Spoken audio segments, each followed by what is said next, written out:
All right, everybody. Hello, welcome back to another episode of the Spoiler Alert podcast. I know what you're thinking. I'm not Dylan. And you would be right. It's just me, Ty, this episode. Dylan had some family stuff come up this week that he had to go and deal with, so he'll be back next week, though. It's all going to be good. He didn't leave the podcast. He didn't break up with me. Nothing like that. But, yeah, just going to be me this episode. Probably going to be a shorter one. We won't call it the full episode 20 extravaganza. We'll call it like 19 and a half. It doesn't feel right to do the 20th episode without Dylan, so we'll save that for next week. And next week, I'm sure we'll be talking about these upcoming movies. So let's jump into it, everybody. Here we go. Okay, so first up, we have The Flash here, which stars Ezra Miller as Barry Allen / The Flash. And it's going to see him use his super speed to change the past and attempt to save his family, creating a world without superheroes, forcing him to race for his life in order to save the future. So it's kind of similar to all the other Marvel movies we had just come out with Across the Spider-Verse, Doctor Strange and the Multiverse of Madness, Spider-Man No Way Home. A lot of multiverse shit going on here. And I guess that's the thing these days for superhero movies. So we'll see how it stacks up compared to those other ones. Spoiler alert, I did see it today. So I already have my takes on it. I'll save that for next week, though, when Dylan's here. But this one also stars Sasha Calle, I think is her name, as Supergirl. She's mostly known for her soap opera work on The Young and the Restless. I think she was in like 200 episodes of that, or something like that. Also stars Ben Affleck as Bruce Wayne in Batman, and Michael Keaton also as Bruce Wayne in Batman. So the last time he played Batman was in 1992, and I wasn't even alive yet. So those Batman movies, super nostalgic though. I remember playing with those toys back in the day. That old school Batmobile is really cool looking. I don't want to get too into it though, because like I said, we'll be talking about it next week. Also stars Michael Shannon as General Zod, who we saw in Man of Steel, and he kind of dies in that one controversially because everybody was mad that Superman kind of just kills him. Like, I guess that's not a thing Superman always does, just killing guys. But he did in that one. But he's back in this one because it's a multiverse movie. So it's currently at about a 90. I wish it was a 90. It's currently at 70% critic approval on Rotten Tomatoes. I think it's about a 6 something on IMDb. That's usually what we go by. You know that by now. If you still tune in, we use IMDb and Rotten Tomatoes like it's our job. A couple other things coming out this week, not a ton. We also got Elemental coming this week, so it features Ember and Wade. I mean, what a combo of names there. Ember, I'm sure that's like a little fire person, and Wade. They're in a city where fire, water, land, and air residents all live together. So I haven't heard of a single person in this movie, and its highest rating is currently a 75 on Metacritic, I believe. It's got a 6.8 on IMDb, though, so not terrible. This one is done by, I believe, Disney and Pixar, yeah. So we have seen, I think it's been DreamWorks, Illumination killing it lately with Mario, with Despicable Me and all that. So let's see if this is going to be any good for Disney in the animation field. Lately, they haven't been putting out great ones. I can't remember the last great Disney animated movie that I've seen. Not that I've seen a ton, but yeah, that's coming out this weekend. If you're into that, I'm sure we're probably both going to skip it. But we also have The Blackening coming out this weekend, which we've seen a couple trailers for this. I did not know that this was coming out this weekend. Yeah. So this one features 7 black friends going away for the weekend, ending up trapped in a cabin with a killer who has a vendetta. Will their street smarts and knowledge of horror movies help them stay alive? Probably not. This movie currently has a 5.8 out of 10 on IMDb. Let's check the Rotten Tomatoes, just for the hell of it. It's currently going to 84% on Rotten Tomatoes, which is actually kind of high. The trailers didn't really do anything for me. I didn't really plan on seeing this movie. The consensus says while it could stand to be a little funnier and quite a bit scarier, The Blackening is a thoughtful satire that skewers horror tropes and racial stereotypes. So, good for them. Like I said, I'm probably not going to run to the theater to see this one. Maybe catch it on streaming sometime if I'm in the mood for like a goofy horror comedy. Not really up my alley though, so I don't know. We'll see. But also coming out this weekend, we have Extraction 2 on Netflix. That's an at-home streamer to watch there, folks. So it's the sequel to the first Extraction movie on Netflix starring Chris Hemsworth. So it's a movie you can check out this weekend if you need something to watch. So after barely surviving his grievous wounds, that sounds terrible. Grievous. His grievous wounds from his mission in Dhaka, Bangladesh, Tyler Rake, who I'm assuming is Chris Hemsworth, shout out to Tyler's, we out here. His team is ready to go take on their next mission. This is definitely on my list of movies to watch soon. I gotta watch the first one, though. I haven't watched it yet, but I've heard and I've read pretty good things about it. It's at like a 67% critic and 70% audience on Rotten Tomato and about a 6.7 on IMDb, so definitely a solid action movie you can watch at home. And I'm sure the second one's probably going to be even better than that. Like I said, starring Chris Hemsworth and then a bunch of other people I've never really heard of. That typically is how it goes. We might recognize one or two people and then a lot of people that we don't know. Even though how many movies we watch every week, every month, still a lot of people we don't know, folks. All right, so let's jump into the news, shall we? So this week, a lot of Disney and Marvel and Star Wars and Avatar news. So bear with me because there's quite a lot. A lot of shifting dates here. A lot of stuff getting pushed back and a few things getting pushed forward. So here we go. They're adding a Star Wars movie and a Moana live action adaptation to their schedule and delaying the next 3 Avatar movies by a year, with the 5th Avatar movie coming out all the way in 2031. That feels crazy to even say out loud. 2031. Not only will I probably quit caring about Avatar movies by then, that's just so long from the first one that came out in 2009. The first one came out in 2009, and if Avatar 5 comes out in 2031, that will be 22 years after the first one was filmed and released. That's crazy. If that doesn't make you feel old, especially guys me and Dylan's age, I don't know what'll make you feel old. So yeah, after that, we have Moana, which is going to be released June 27th, 2025. That's a pretty recent Disney animated movie to already be getting the live action treatment.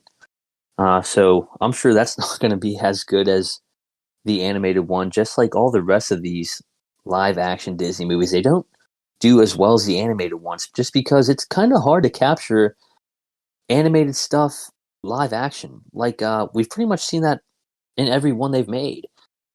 And I'll give an example. If they tried to do a live action Across the Spider-Verse or Into the Spider-Verse movie, it wouldn't work just because there's just a lot of things that just work better animated. And it's tough to kind of translate that to live action.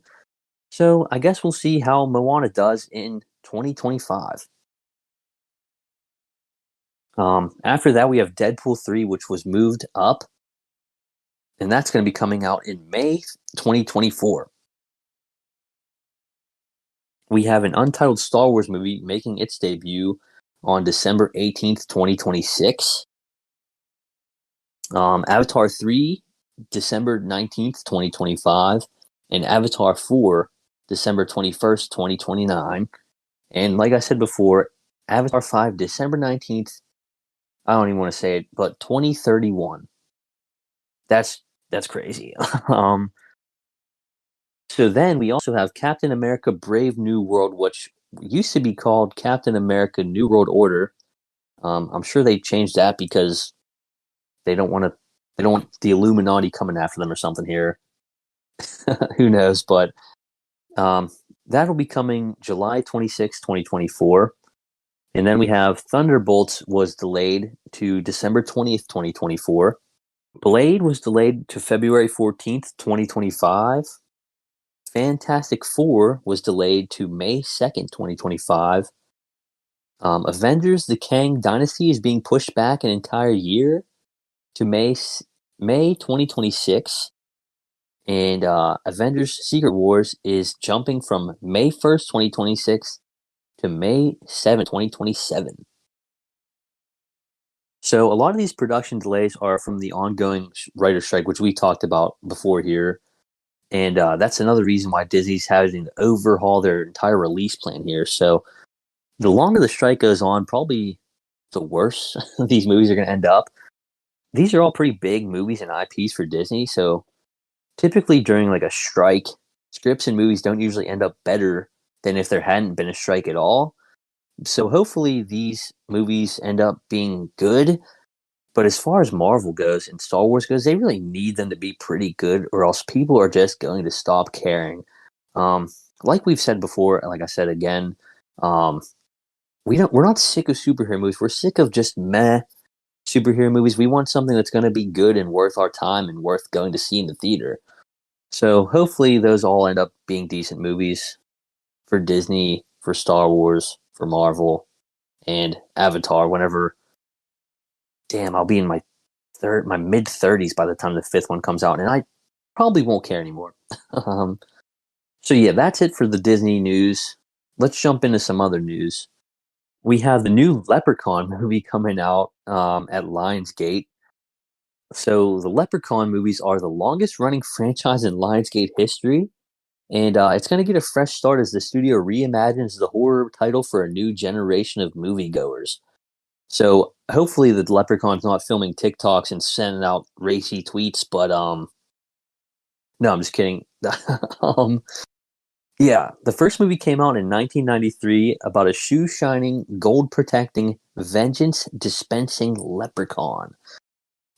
It became notable for featuring Jennifer Aniston in her film debut. So, cool. Jennifer Aniston, cool.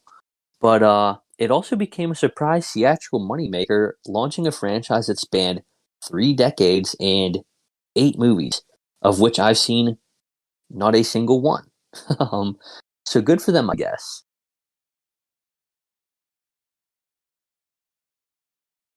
Couple last things here. Shout out to Tay for this one. I still need to watch the first one, but on the set of Gladiator 2, a stunt left several crew members injured.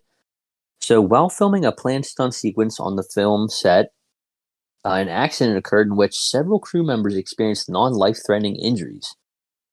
That's not great. A total of 6 people received treatment, 4 of whom remain in the hospital. All of the impacted crew members were treated for burn injuries.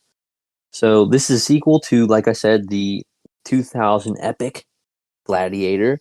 This one's going to star Paul Mescal, Pedro Pascal, say that 7 times fast. I don't want to. I can't. Denzel Washington and Connie Nielsen. I don't know who that is, but maybe you do. And Ridley Scott, who directed the first movie, is going to be directing this one too. So that's a good look.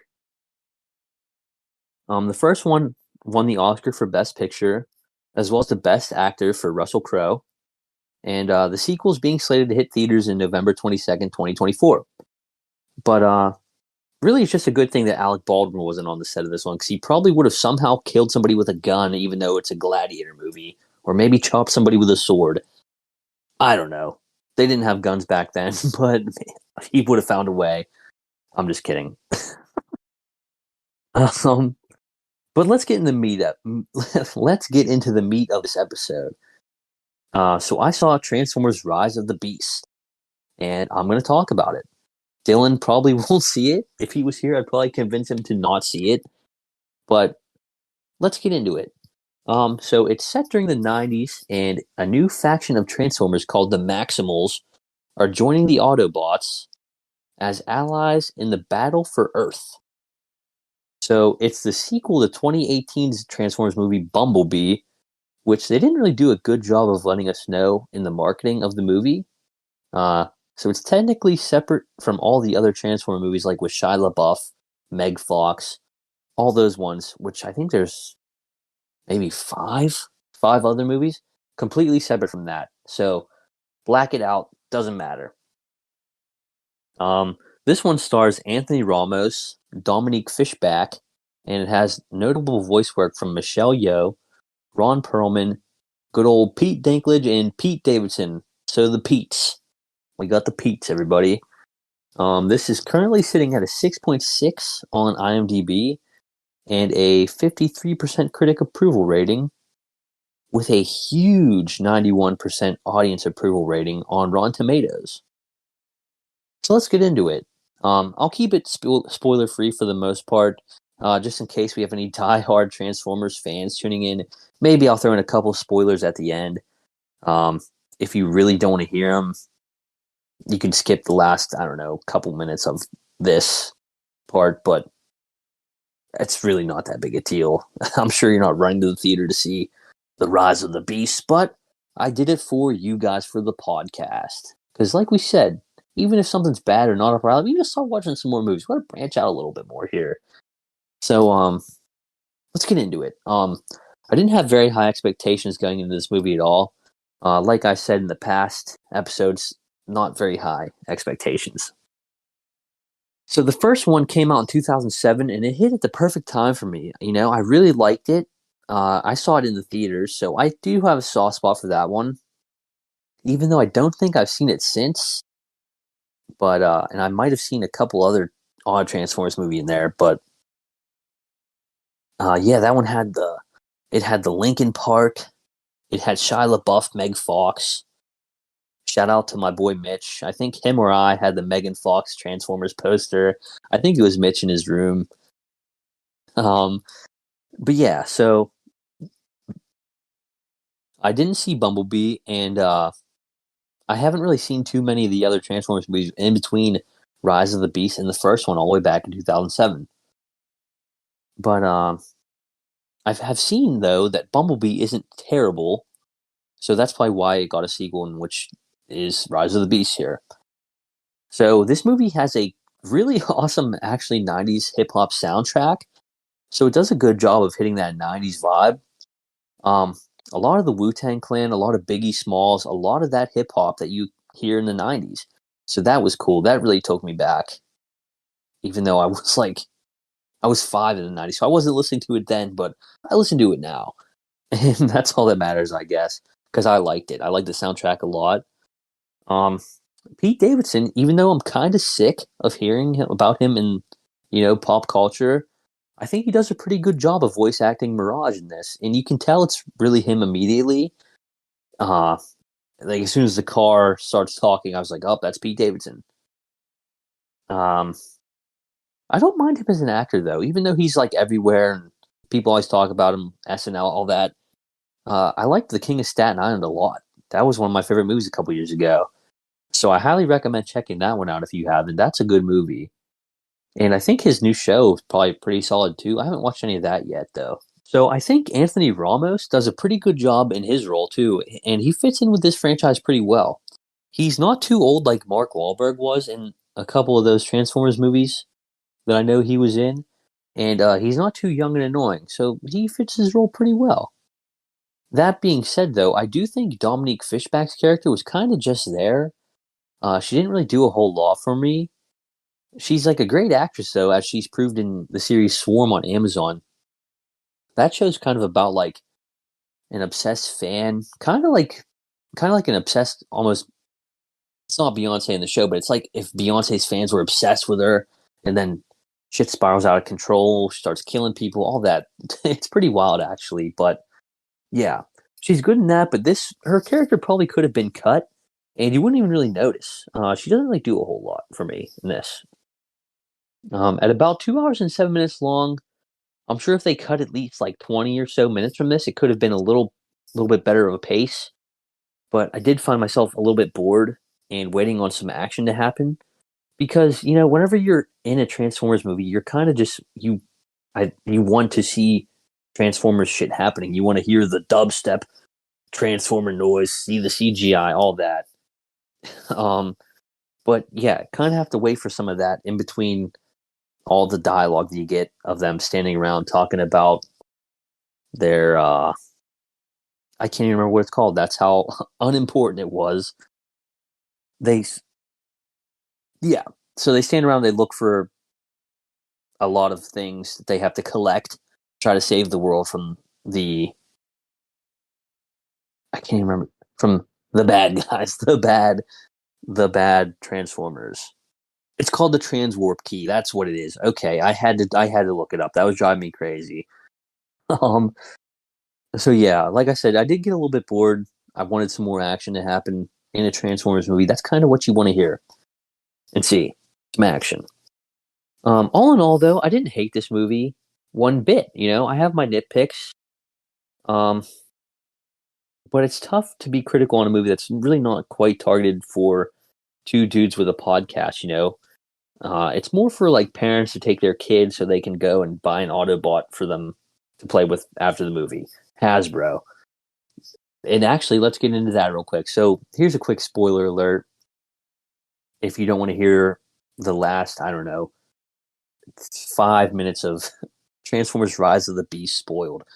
At the end, they save the day. Anthony Ramos' character gets back to his normal life, and he's applying for a job, which, spoiler alert, here comes, turns out to be the GI Joes. They knew that he was saving the world with the Autobots because of his walkie-talkies that he was using with his little brother, and he goes to a job interview expecting to just be security or whatever.